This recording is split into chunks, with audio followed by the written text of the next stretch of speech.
From Rixie, this is Frameform. Hello. It's Hannah here. How are you doing? You know, on Frameform, we like to take a moment from our roundtables and move the spotlight to creators, educators, and people who are out there making work happen in the dance film field. Well, today we got that kind of something for you.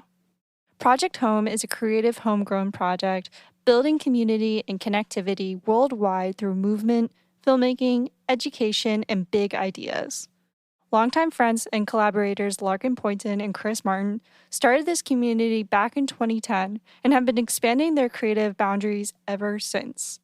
From stage to screen, Larkin and Chris have been developing a fresh perspective on dance education and filmmaking. In today's conversation, Jen sits down with Project Home, discussing their film experience in Iceland, the Project Homework series, and staying true to who you are. Enjoy the show.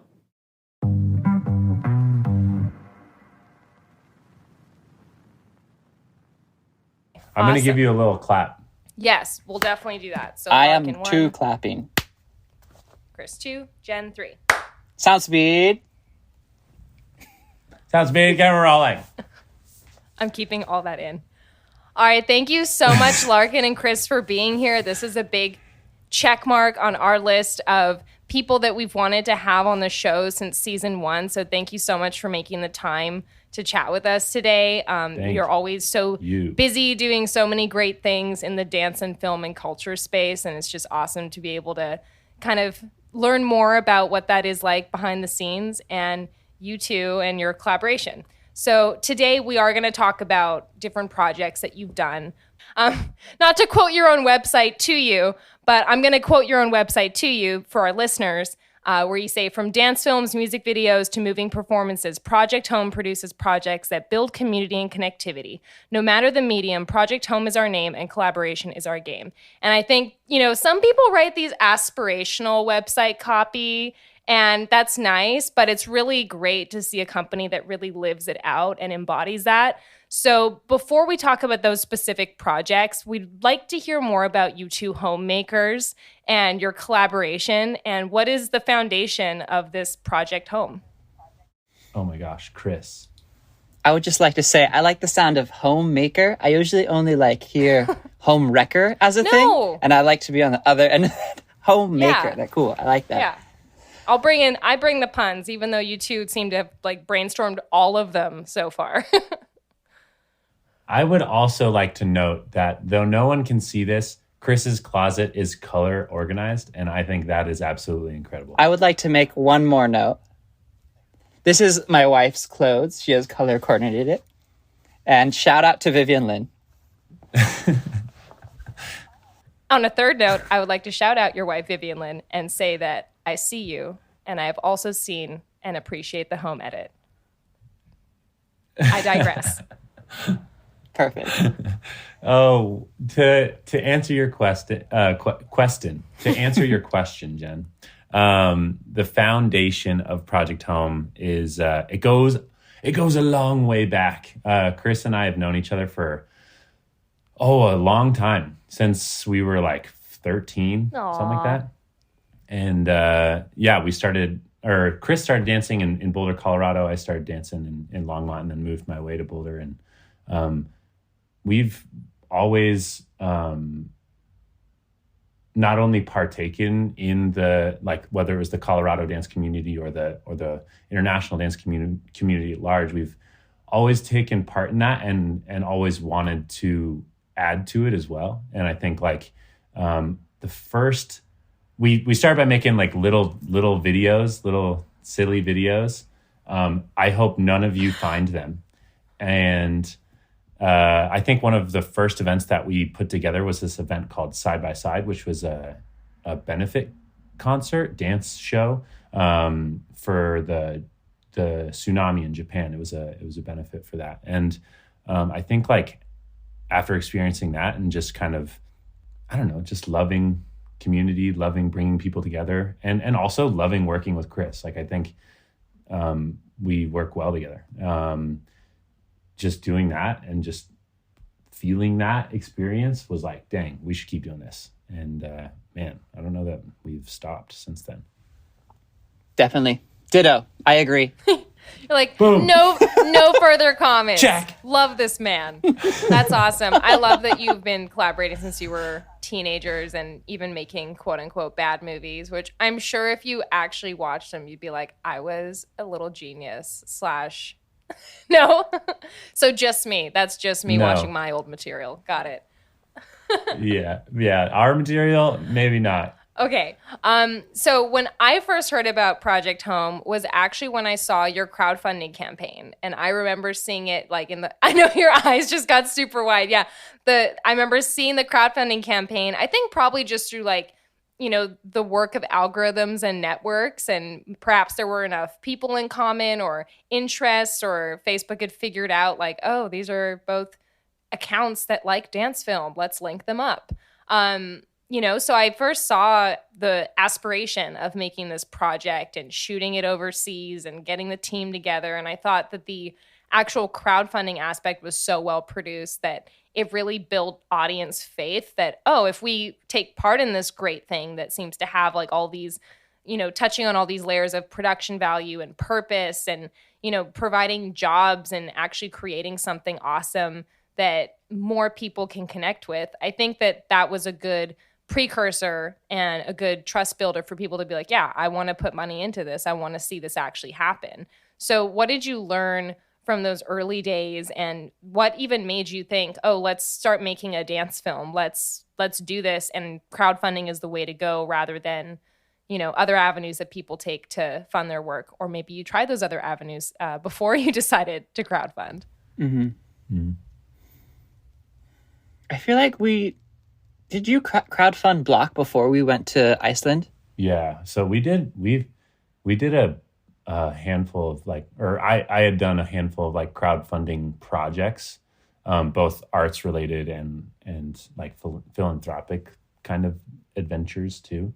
And it felt like the best way to do it, right? Yeah, definitely. We didn't know anybody who would pay for everything. Or I don't even know if we thought that was an option. No. So we're like, okay, so this is our option. I think that's one of the key phrases there is someone that would pay for everything. And I think sometimes people are wanting to make that project and thinking, who can pay for everything? And who is not me that can pay for everything? Yeah. And of course, like, not everyone has the disposable income to make this amazing artistic vision come to life. But I think something that you really set your proposal apart was the fact that you brought this team together and you were putting everyone else at the forefront and saying like, hey, we want to make this happen.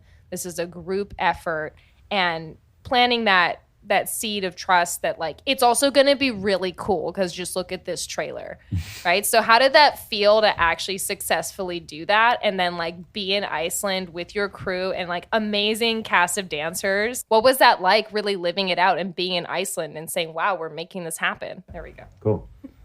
It was an emotional roller coaster. Yeah. That was an experience. I think immediately when we got there, we started to realize how like over our heads we were, and we were like getting into a space where we're shooting and providing comfort for a group of people. Those first couple days were tough, and then the rest of the days were also tough. Everything was really tough. The whole experience was probably one of the hardest things we've ever done. I would put it up there. Oh my gosh, there was a couple moments. The first day of shoot, I'm just going to tell a little story really quick. Go for it. The first day of shoot, this is the first day we're shooting. And thank goodness we had this awesome team there, Nomadic Films and Son of Cloud and like Andrew Ellis and Ben Stamper and Grease and all these people were there who like really knew how to make films, and they knew how to scout locations. They knew how to schedule things out. We had no idea what a DP was until we got on set. And we just didn't know, like, we didn't know what we were doing, but we thought we did. And the first day we were shooting, the the film team, they brought this really nice, expensive drone that we were going to get this incredible footage with. And we were shooting in this cave, this beautiful cave, which is in the film. Like there's a fire in the cave. Like that amazing sequence. Yeah. And like right in the middle of the film before the cut to like the wave part. Yes, exactly. Yes. And and I remember letting the film people know. I remember being like, hey, I don't know if we should do this in the cave. And they're like, no, it's fine. I was like, all right, you definitely know more than me. And this huge drone goes in the air and then like immediately just veers directly for the cave wall. And I don't know how expensive the drone was, but it was really nice. And it broke and we lost like a piece that was like a black piece that we needed. And we were on a beach that was all black pebbles. It was absurd. And that was just like the first bump in the road. And I think like we just kept nailing bumps the whole way through that whole shoot.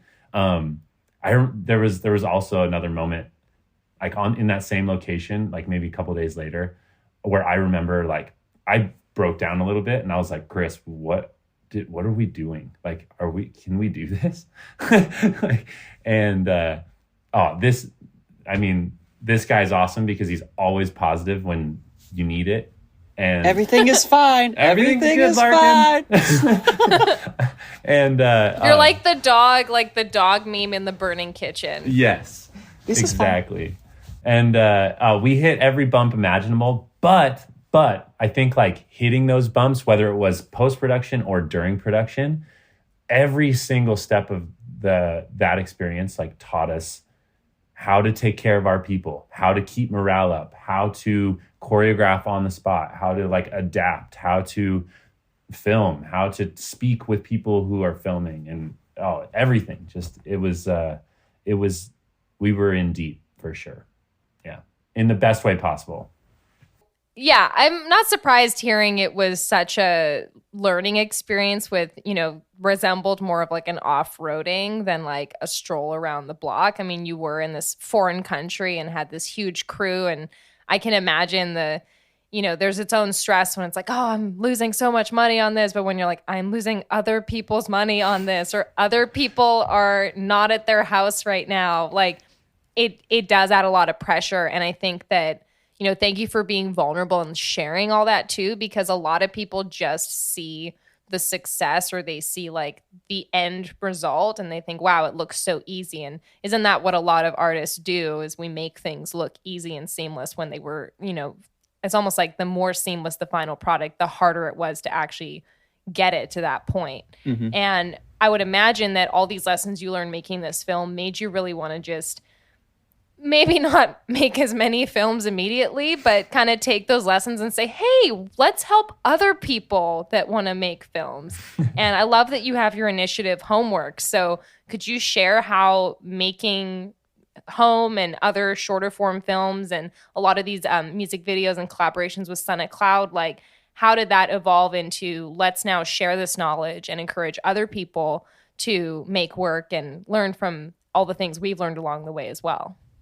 Yeah, well, I think Larkin and I have been educators for a long time. We've been traveling and teaching. And naturally, when the pandemic happened, we thought, okay, how can we still like keep our communities going? And how can we encourage people to make art and make films? And what is the knowledge that we have that we can share to help people do that in a way that feels good to us and helpful to us. And I think that spawned the idea of Homework, of kind of expanding the education arm. Because I think Larkin and myself, we've always taught on our own, often together, but it's never been as Project Home.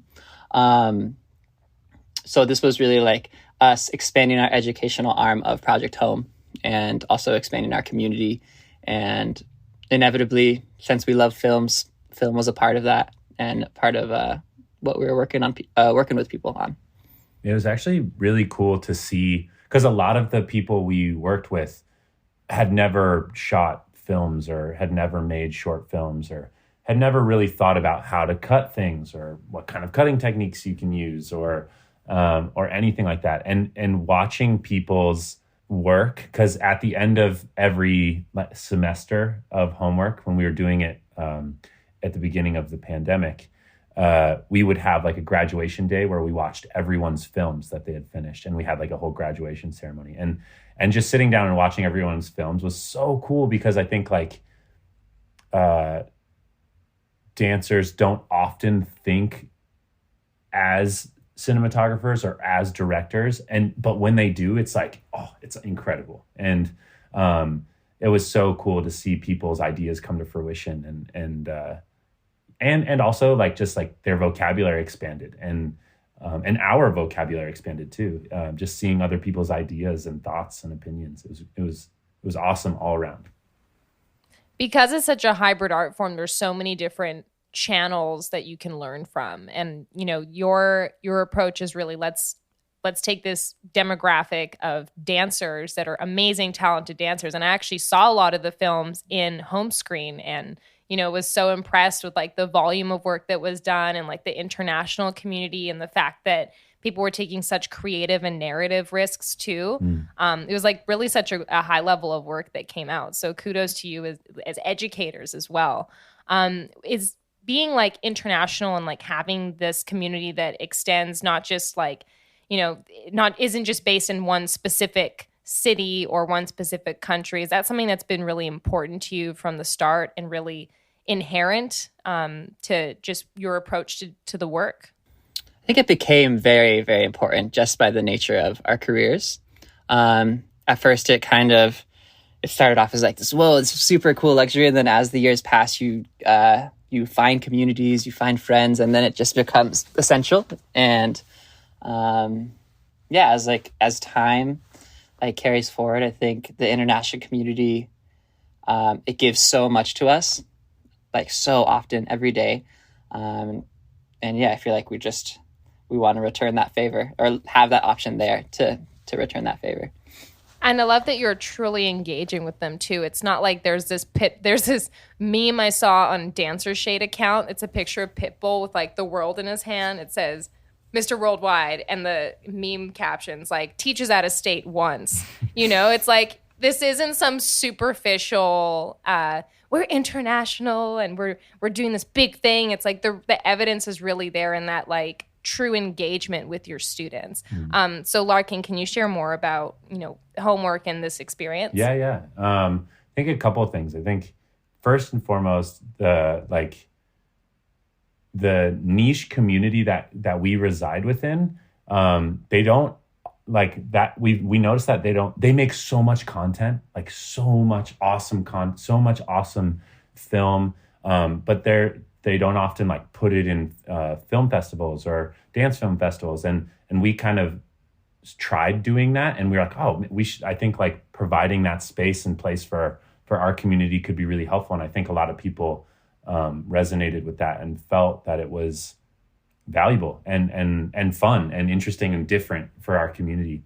And then kind of like going off of what you asked about homework, I think just like Chris said, Chris used the word essential. It has become essential. And I think that is so true. And I think he means essential, at least the way I see it, is like to me and who I am and like my life, like the people that we've been able to meet over the past 6-7 years because of Project Home, because of just teaching and dancing and fostering communities around the world, whether that be through film or dance, it is essential. And like this, especially over the past, over the past year, that essentialness is felt. You're like, oh my gosh, those people are missed. And I think providing a space like homework where people can have hard conversations, where people can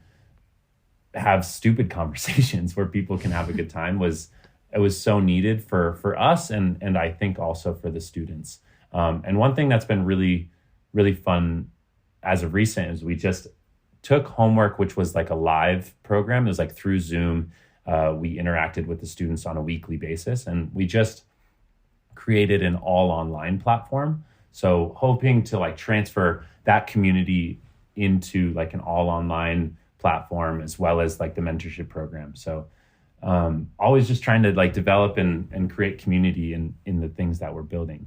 Well, and hopefully some of our Frameform listeners will join that community, because some of them might be learning about you for the first time, by listening to this interview and just having their minds blown.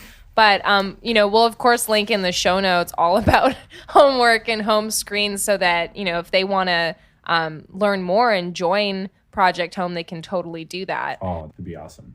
Is there a particular age group or professional level or a demographic that, I don't want to say that you're targeting, but that you're serving through this primarily? Like I work a lot in education, but my heart and my focus is with children and teenagers. Mm-hmm. So, Project Home isn't making like films with preschoolers and school age kids, even though that would be super cool as well. It seems that it's more like young emerging professionals.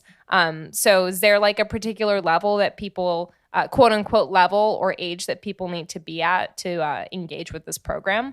I think all levels are welcome. I remember I just actually did the terms and conditions for our website. And I remember there's one section that was like, you can't target kids under 13. And I was like, okay, that's totally fine. But okay, like, I will. Fine. Yep. But like, wasn't planning on it.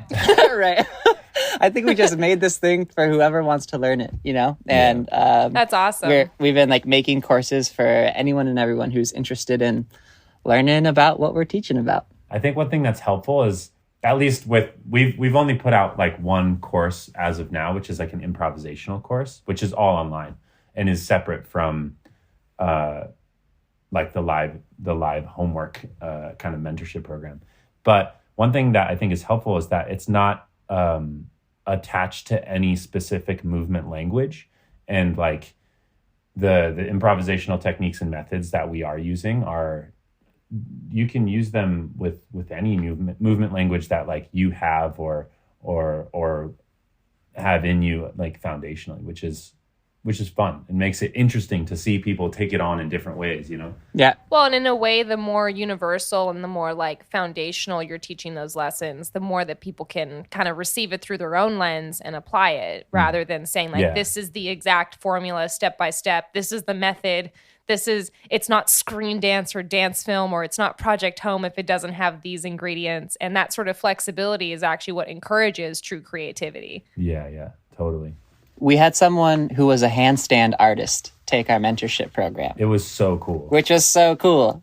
Those are the kind of things that, like, as someone that's receiving applications, like, you just have to savor those moments when they come in. The organic reaction you have when you're like, this person's a handstand artist. That's just, it makes all the kind of boring parts of doing the work so worth it.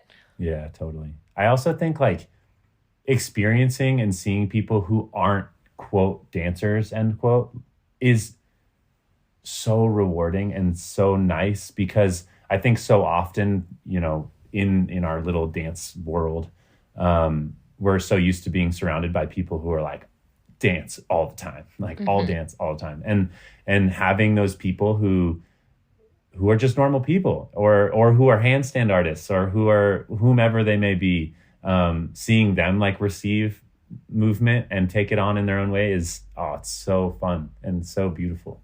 And that's what audiences really want and what we're ready for. I think that Project Home embodies like kind of the millennial entrepreneur, artistic entrepreneur journey, and like kind of what those different products look like. We actually mentioned you guys in season 1, like one of our first episodes, and just talking about screendance and Dancefilm in general, and saying like, and this was before Homescreen and Homework, because this was cool. Over a year ago.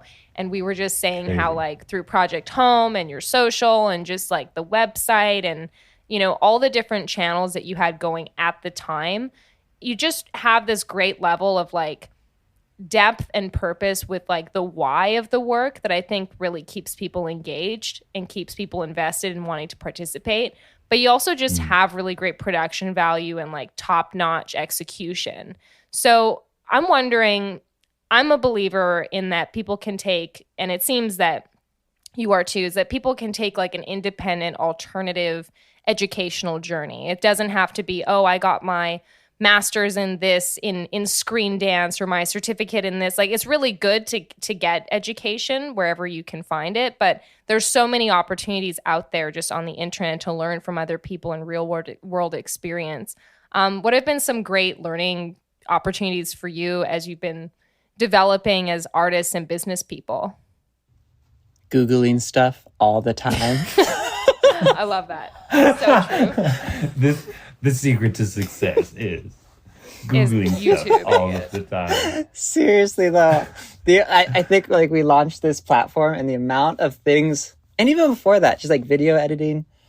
Oh, there's just so much information out there to learn. And it's just like, I don't know if I could pick like one thing. And it's free too. A lot of it is free. Yeah. I think having done the collegiate experience, I went to business school and I had like got a dance or a minor in dance. I think like after leaving school, and kind of going on my own journey, whether that was through dance or through other entrepreneurial adventures, I think, oh man, I don't ever discourage people to not go to school. I'm always like, yeah, do it. But I also think it's just as important to say, yeah, do it to anyone in whatever path they're taking. I think like you're right, so much can be learned outside of the bounds of what we think the way we have to go. I think Chris is a great example of that. I think Chris is like so successful, and he didn't go to business school or get a minor in dance. And I think like it speaks volumes to what you can do and what like just self what's the word? Hashtag growth mindset. Yeah, just like being like, I'm just going to go do this thing and I'm going to be passionate about it and I'm going to love it and I'm going to do it as much as I can. And heck yeah. And if you do the other route and you go the collegiate route, then heck yeah, that's okay too. Well, it's great that your collaboration involves both sides of that too, because then you really do have the best of both worlds. Mm-hmm. Yeah, we have so many conversations every day about what's the best way to move forward,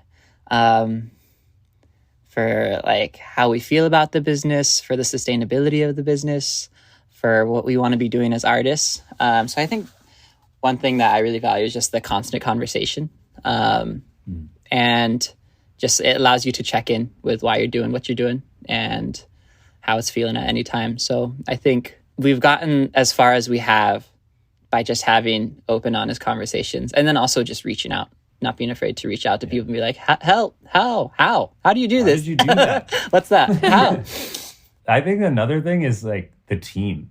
Like we've been so lucky. Not only like when we did the tour of the film and we did the finale of the film in Singapore, we were surrounded by our peers, our mentors, and like some of our best friends. Our best friends. They're our best friends.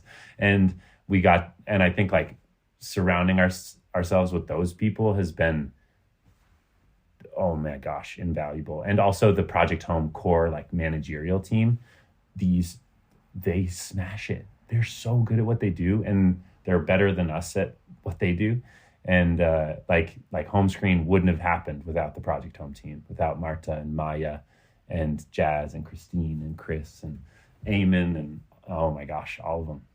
I remember tuning in and loving the I don't want to call it hostage video, but loving the lone laptop, sitting in a chair or wherever it was. I just thought of course they would do something like that. COVID was a time where we saw so many people adapting their festival or their live performance or their any kind of experience that they had hoped to do in person, with or without technology, trying to make it exist in this new form. And I just, you're so right. That team knocked it out of the park when it came to that festival and just making it engaging and sectioning off the, the screenings. So it was realistic. It wasn't like these films are available for 2 hours and, it's hour-and-a-half film, so you have to watch it at time. Not that many people did that, but there were just so many good like practical and artistic choices that went into that really made it cohesive.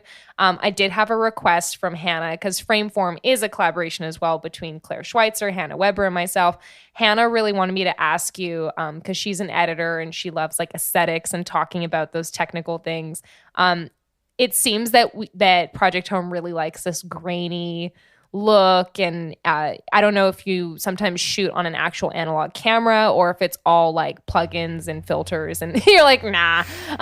If there's, just how you landed on that aesthetic and like kind of the why behind it, or if it's just, I'm sure that there was like some deep conversation you had that you're like, yeah, this is the direction we're going, and everything's gonna look this way, like this. And people are gonna know within 2 seconds that it's us. I feel like Well, before you answer that question, I almost forgot to shout out Kat and Jason, another 2 members of our team who are unreal at what they do. Oh, okay. yeah. Sorry, Chris, go for it. I was gonna say, Chris, answer the grainy film question. most of the things we just like try a bunch of stuff and we're like, do you like that? And honestly, the amount of like fine tuning everything takes is ridiculous. It's ridiculous in anything we do. I'm also a bit of a stickler. I was gonna say, are you 2 perfectionists? I think I'm definitely more the perfectionist. I'm definitely like, here. this works. And I'll be like, actually, any of those options work. They're all okay.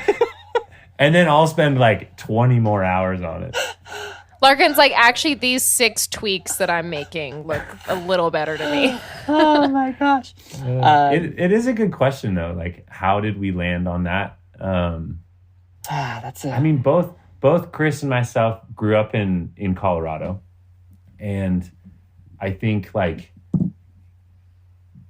we were surrounded by nature all the time, surrounded by lots of big spaces and places and big clouds and lots of them. And that like bigness, I think is something we've always wanted to show, even if that bigness means making our titles small, because then it seems like a bigger space. I know that might be really minute and ridiculous, but I think I attribute it to that mostly, just having that be such a big part of my upbringing. And yeah, I don't know. And I think like we're pretty simple for the most part, and I don't know, right? We're pretty simple dudes. Yeah.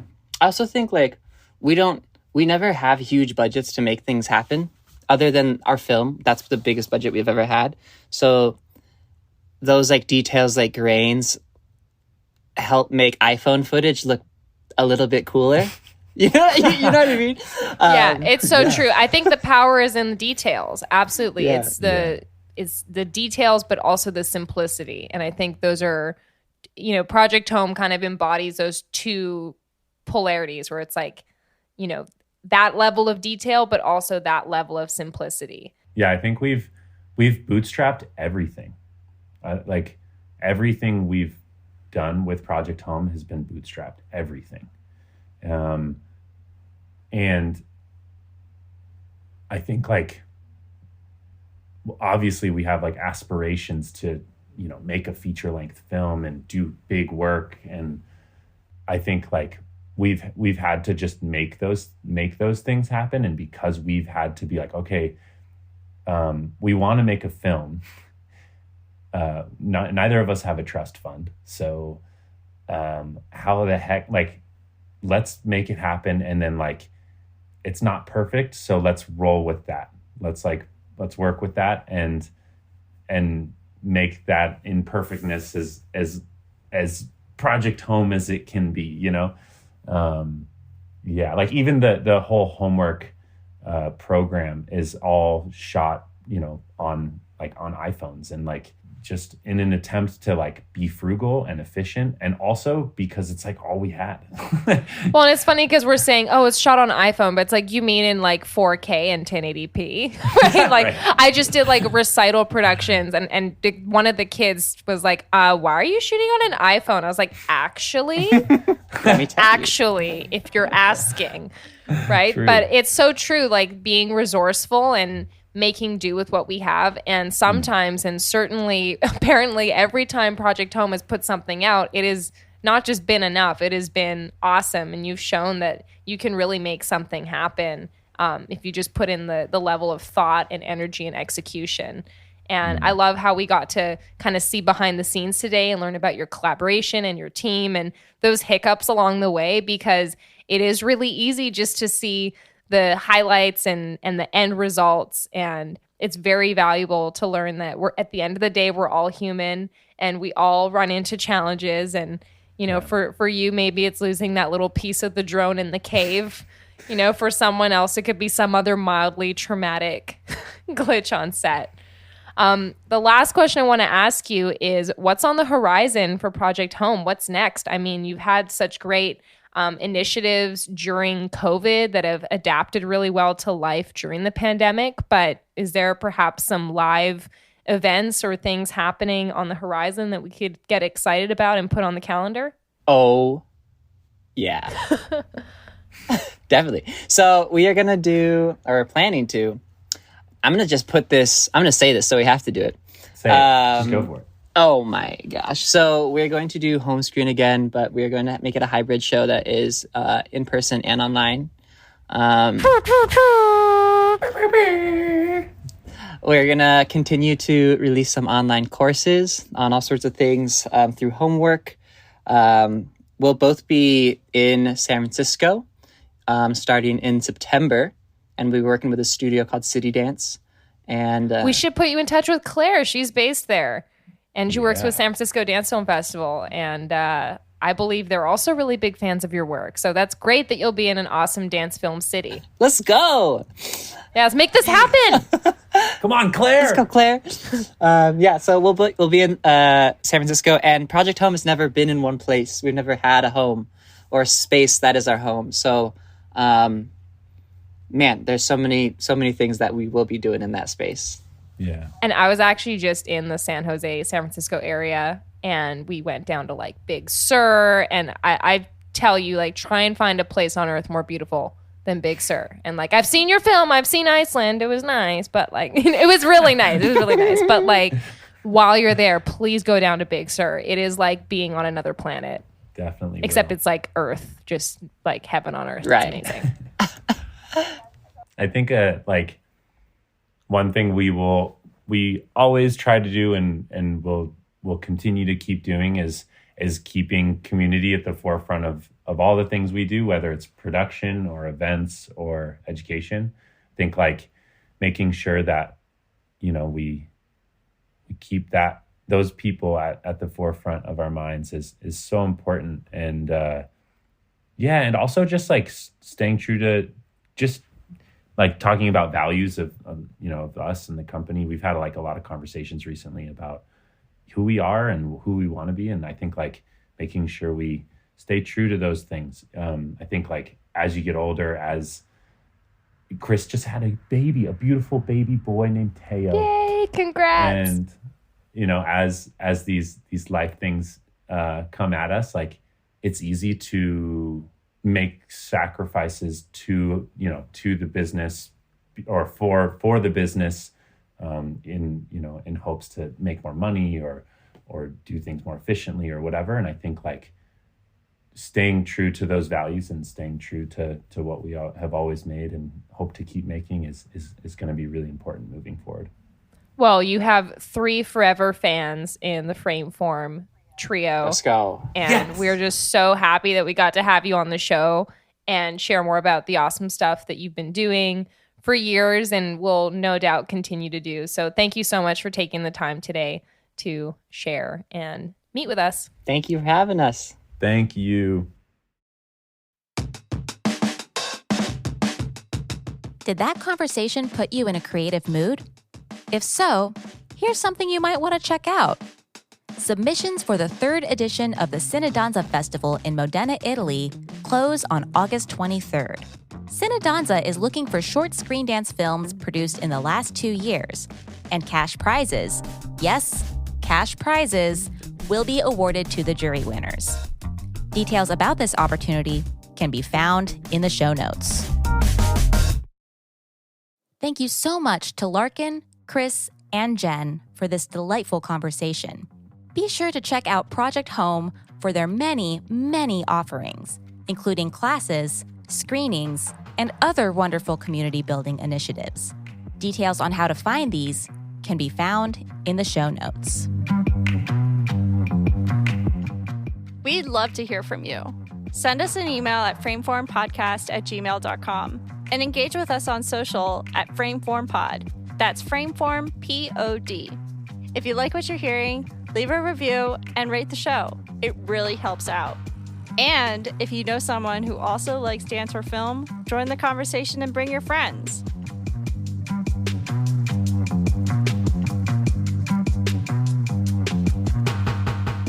Frameform is a production of Rixie, hosted by Hannah Weber, Jen Ray, and Claire Schweitzer. Edited by the Frameform team. Mix and theme song by myself, Mason Carlton. Thanks for listening. We'll see you next week.